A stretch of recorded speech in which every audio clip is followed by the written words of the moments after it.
Dando sequência, o tema Mobilidade Urbana Sustentável, a professora arquiteta Rosana Vieira Sbruzzi. Mobilidade urbana, né? É um tema bastante atual, é um tema iminente aí na mídia e nas diversas organizações e administrações públicas em todo o mundo, né?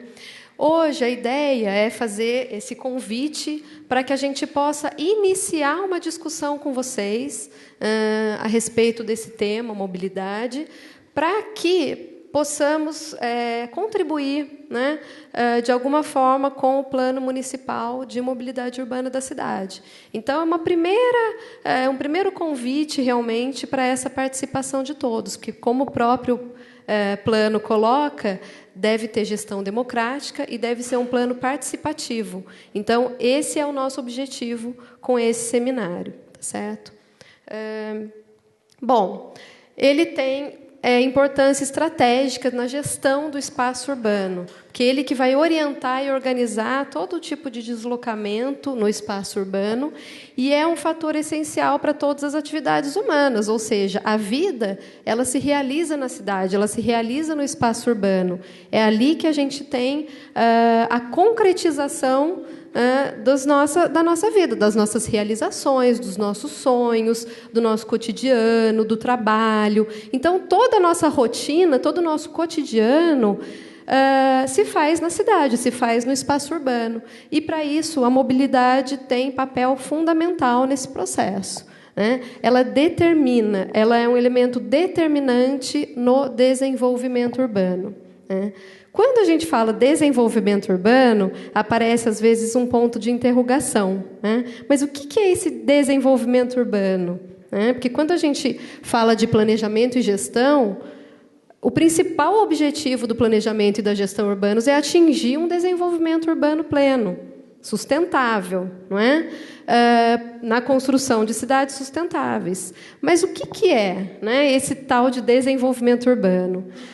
Para que vocês incorporem bem esse conceito, eu queria fazer um rápido exercício, né, um exercício de reflexão. Eu quero que vocês mentalizem, imaginem uma cidade que vem crescendo, tanto verticalmente quanto horizontalmente. Então, novas apropriações, uma verticalização, substituição de casas por prédios com a verticalização, a expansão das áreas com novos loteamentos e novos condomínios. Então, mentalizem uma cidade, né, onde você vê isso acontecendo. Uma cidade que se sofistica, que começa a ofertar bens e serviços cada vez mais variados, começa a ofertar bens que antes você não conseguia encontrar nessa cidade. Então, essa cidade começa a se tornar um pouco mais complexa.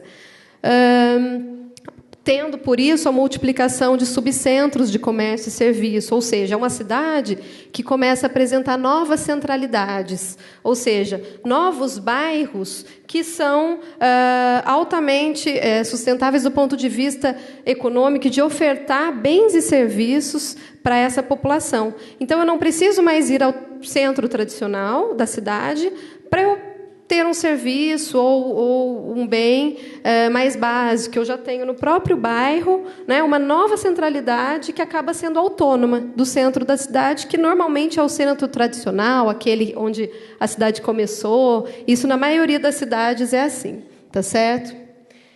Eu quero que vocês imaginem essa cidade com uma nova oferta cultural. Então, mais shoppings, museus, galerias de arte, espaços para espetáculos, né? Uma cidade que começa a apresentar diversos trunfos econômicos, como, por exemplo, o aumento do PIB, uma expansão industrial, não é? Então, novas indústrias se instalando, porque as indústrias fazem pesquisa, né? Então, eu tenho, por exemplo, uma indústria que faz uma pesquisa na região do Vale do Paraíba e escolhe a cidade de Jacareí para se instalar. Ou seja, essa cidade está crescendo economicamente, não é? O embelezamento de algumas áreas da cidade. Então, eu tenho novos bulevares, aumento das avenidas, não é? Então, é uma cidade que realmente está aí se desenvolvendo. Nós podemos dizer que essa cidade está apresentando um desenvolvimento urbano? Sim? Sim? Quem acha que sim, levanta a mão, por favor. Muito bem. Só que essa é a mesma cidade, olha só, que tem um aumento do número de favelas, um aumento das tensões geradas por conta dos problemas urbanos, trânsito, congestionamento, que tem a ver com a falta de uma boa mobilidade urbana, os problemas ambientais, problemas de degradação ambiental, violência, aumento da poluição dos rios, aumento da população visual, né, com imensos outdoors de propagandas, poluição sonora, um monte de buzinas e carros e congestionamentos que dão aquela sensação de caos nas nossas cidades, um aumento da concentração de renda, não é?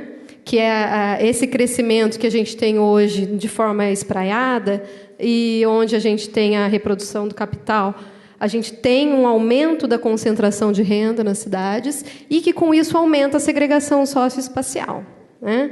Ou seja, eu tenho no espaço urbano o reflexo dessa separação da sociedade no espaço, né? Então, um aumento dessa segregação.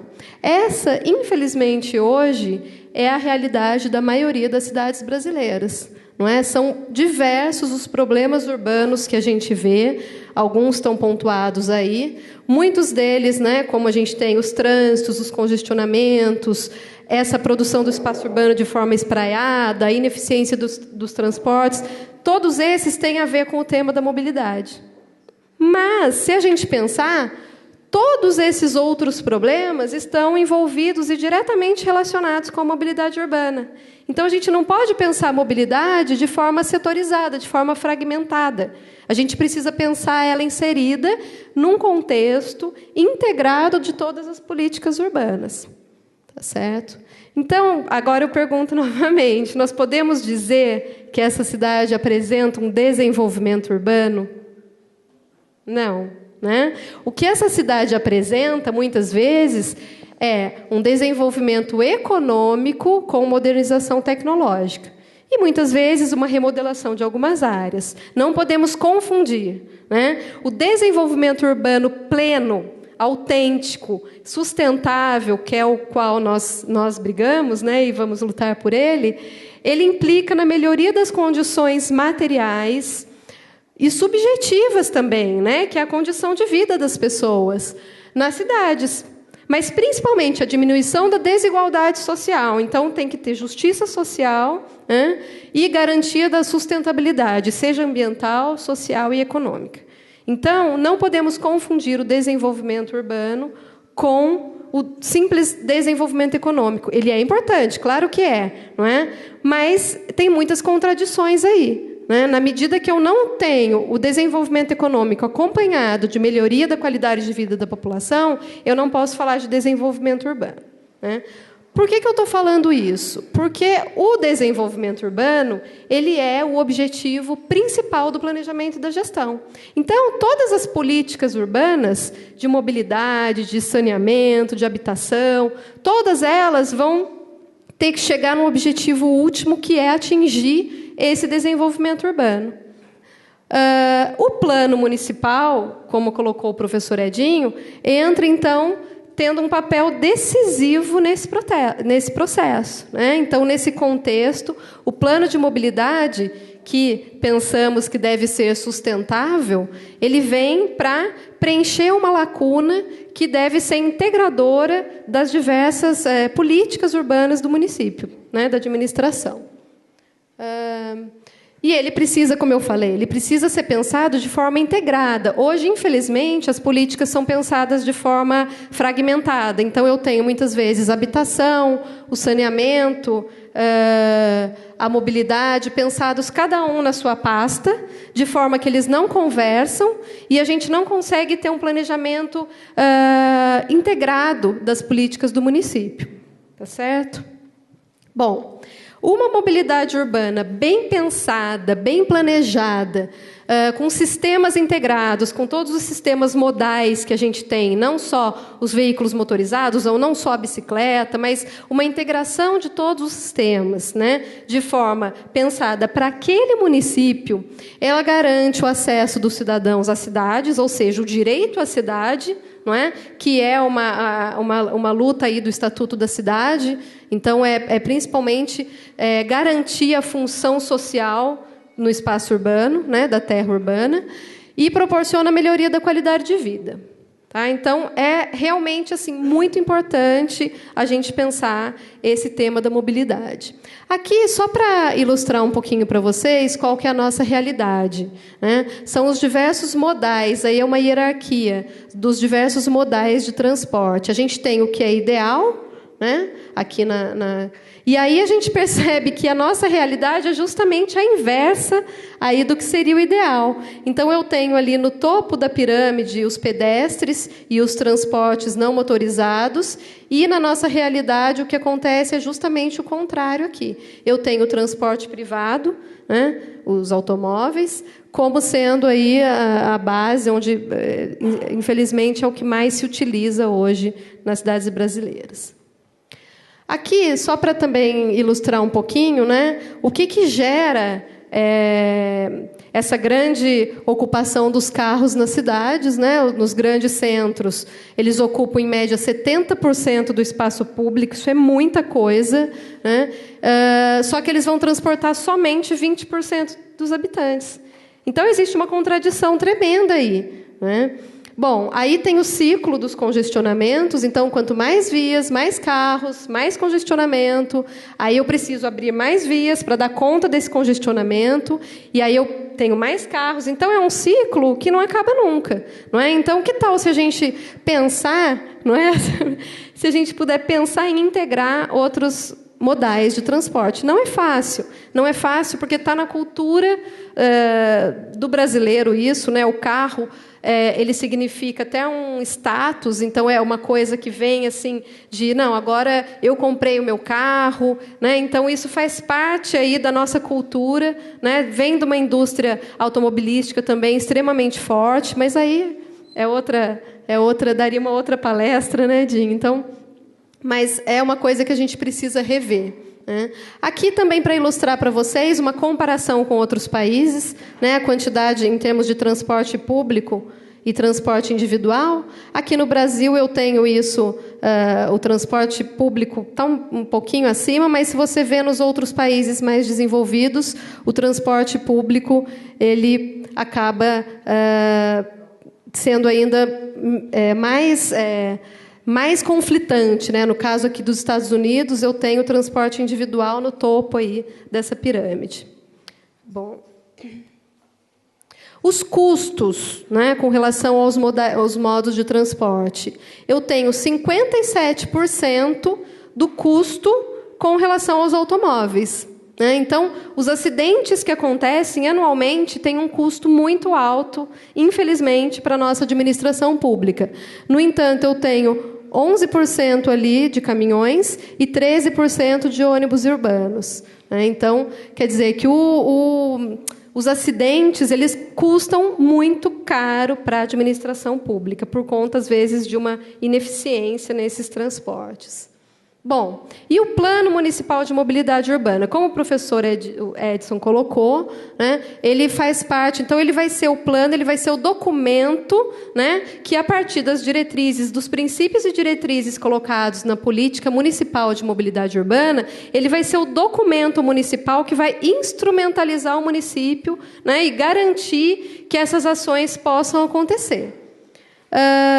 O Ministério das Cidades, ele obrigou, inicialmente, para cidades com mais de 500 mil habitantes, mas isso se tornou tão importante que ele acabou incentivando, né, com as sanções e com os incentivos, que todas as cidades também com mais de 100 mil habitantes devam ter. E frisa ainda que é importante para todas as cidades. Então, com mais de 20 mil habitantes, tendo aí algumas sanções, incentivos, como a verba para projetos de mobilidade. Então, é realmente bastante importante a gente pensar esse plano, entregar isso no prazo, para depois não sofrer as consequências disso. Né?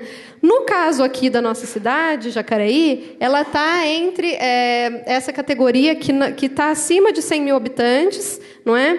E que é possível orientar ou reorientar os modelos de urbanização para tomar medidas preventivas. Então, a gente ainda não é uma grande metrópole, como São Paulo e Rio de Janeiro, que aí a situação é muito mais complicada, porque aí, além disso, eu tenho que tomar medidas corretivas catastróficas, não é? Mas a gente ainda está nesse rol de cidades aqui, onde é possível, né, retomar e voltar um pouco para tentar reordenar o espaço urbano da nossa cidade. Tudo bem? Bom, o que é, né, mobilidade? A gente tem o conceito de mobilidade que é diferente do direito de ir e vir previsto na Constituição Federal, né? Que é um atributo associado às pessoas e aos bens, corresponde às diferentes respostas dadas por indivíduos e agentes econômicos às suas necessidades de deslocamento. Então, não é deslocamento de veículos, é deslocamento de pessoas e de bens. Isso que muitas pessoas confundem. Consideradas as dimensões do espaço urbano e as complexidades das atividades nele desenvolvidas. Claro, quanto mais complexo é um espaço urbano, mais complexo será a minha mobilidade ali, não é? Eu tenho que pensar em diversos sistemas de integração. E a mobilidade, quer dizer, é um conceito bem mais abrangente do que só pensar na circulação de veículos e no desenho do trânsito da cidade. É muito mais abrangente do que isso, né? E a mobilidade urbana? A mobilidade urbana ela é um atributo das cidades, né? Mobilidade urbana. E ela se refere aos deslocamentos de pessoas, novamente eu friso, de pessoas e de bens, não é de veículos, no espaço urbano, realizados, aí sim, como que se dá esse deslocamento? Através de veículos, vias e toda essa infraestrutura necessária para que o deslocamento aconteça, né? Ou seja, a mobilidade urbana ela é o resultado da interação entre os deslocamentos de forma coletiva e não motorizado, né, de forma efetiva, socialmente inclusiva, ou seja, com direito a todos, né, e ecologicamente sustentável. Isso é a mobilidade urbana, né? Bom, aí a gente tem alguns princípios da política de mobilidade urbana, mas, como o professor Edson já citou alguns, eu vou passar rapidinho. Então, tem a questão da acessibilidade. São vários os princípios que norteiam para que o Plano Municipal de Mobilidade Urbana seja executado. Mas cada município tem a sua particularidade. Não adianta a gente pegar um plano de gaveta ali que pode se reproduzir em todos os municípios. Não, porque aí eu teria um plano só, um plano nacional, que servisse para todas as cidades. A ideia não é essa, né? Nós temos ali princípios, acessibilidade universal, a equidade no acesso dos cidadãos, a eficiência, eficácia, como o professor Edson já colocou. Depois temos a gestão democrática, como foi falado, que é muito importante, né? Que tem o processo participativo e o controle. Segurança nos deslocamentos das pessoas, que isso às vezes é deixado de lado também. Então, tem uma série de princípios colocados na política nacional que vão nortear, né? E as diretrizes que vão nortear o plano de mobilidade. Mas, para que isso realmente seja efetivado, eu tenho que ter uma leitura do município. Não adianta a gente pegar, eu costumo brincar assim, quando você está com uma doença, ou sente uma dor, tem um problema médico qualquer, você se automedica? Não é o correto, né? O correto é o quê? Você ir ao médico, fazer uma série de exames, para assim traçar um diagnóstico, e a partir da análise desse diagnóstico, você vir com o remédio. Então, com a cidade é a mesma coisa. Não adianta eu pegar um plano que vai servir, ou seja, dar uma solução, um remédio que vai servir para aquela cidade. Não.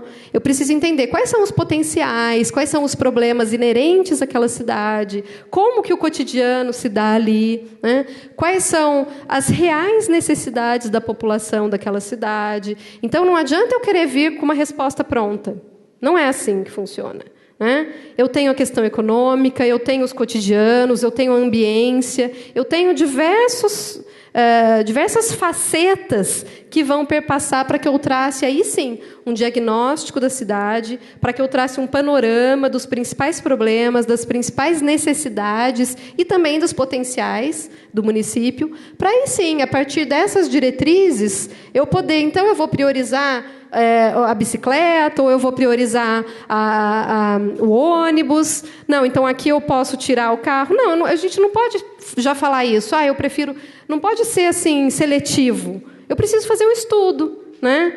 E até, por exemplo, a gente estava até conversando um pouco antes, a gente tem, por exemplo, aqui na avenida próximo aqui, que aos domingos, não é isso? Que fecha para feira. Né? E já faz parte do cotidiano da cidade. Todo mundo já tem uma relação com essa feira, então não passa carro. Como é que eu vou vir e implantar um sistema de transportes, então, que eu vou abrir, passar com ônibus ou com carro ali e quebrar todo o cotidiano desse lugar? Não dá. Né? Então, essa é assim, eu acho que o principal, né, que a gente deve pensar é de ter realmente um estudo em todas as suas facetas, um diagnóstico real de cada problema. Tá? Algumas diretrizes importantes, né, que não foram colocadas, que é a questão da mitigação dos custos ambientais, sociais e econômicos. Então, como pensar sistemas modais de transporte que não vão pesar depois na administração pública também? Isso é importante. Não adianta a gente deixar de lado também a questão econômica, senão não efetiva, né, a política urbana de transporte e mobilidade. Mas a gente sempre tem que ter em mente que é uma diretriz importante da política nacional, que é a prioridade de projetos de transporte público. Isso é uma prioridade que é colocada no plano nacional e que deve ser levada em consideração. Eles devem vir, né, como então, os corredores de ônibus, todos esses projetos que a gente tem visto por aí nas grandes cidades, que merecem, sim, um destaque. Muita gente reclama, porque no começo é difícil, é complicado a gente tirar o carro e levar, às vezes, um pouco mais de tempo e ter que dar uma volta maior, mas isso é importante para o todo, para que todos tenham acesso, né, a uma gestão democrática do espaço urbano. Está quase acabando aqui, gente. Bom, tudo isso, voltando de novo lá naquilo que eu falei do desenvolvimento urbano, olha só, os objetivos da política urbana, eles quase que coincidem com o que a gente coloca de desenvolvimento urbano, que é reduzir as desigualdades, promover a inclusão social, promover o acesso, ou seja, o direito à cidade para todos, proporcionar melhoria nas condições urbanas da população, tanto na acessibilidade quanto à mobilidade, promover o desenvolvimento sustentável com a minimização dos custos, né? Consolidar a gestão democrática, que isso que nós estamos fazendo aqui é um início, mas isso precisa ser colocado para frente, né? Esse processo participativo é essencialmente importante, isso está no Estatuto da Cidade, isso está na Política Nacional de Mobilidade Urbana. Então, os objetivos vêm de encontro com aquilo que eu falei, né? Com o conceito do desenvolvimento urbano pleno e autêntico, tá certo? Aqui a gente vê já algumas condutas e algumas ações em algumas cidades, né? As pessoas começam a respeitar um pouco mais. Eu acho que isso que a gente está fazendo hoje é o início. Então, consultas, audiências, plebiscitos, planos, iniciativas de todos, né? Todos têm direito e o dever de contribuir um pouco com isso. Isso é um espaço democrático. Então, para a gente entender a organização da cidade, para entender como que a gente pode atingir ou pelo menos chegar próximo de um desenvolvimento urbano sustentável, a gente precisa entender a organização interna da cidade. Entender como é que as pessoas vivem, como é que elas estão vivendo o seu cotidiano, como é que o espaço urbano está sendo apropriado pelas pessoas. Então, entender isso, entender como que a cidade se organiza, é a chave para o entendimento das complexidades, né, dos processos sociais, espaciais, que atuam e agem no espaço urbano. Tá bom? Então, hoje, o que eu tenho para falar isso, por enquanto, né? E agora eu passo a palavra ao professor João. Obrigada.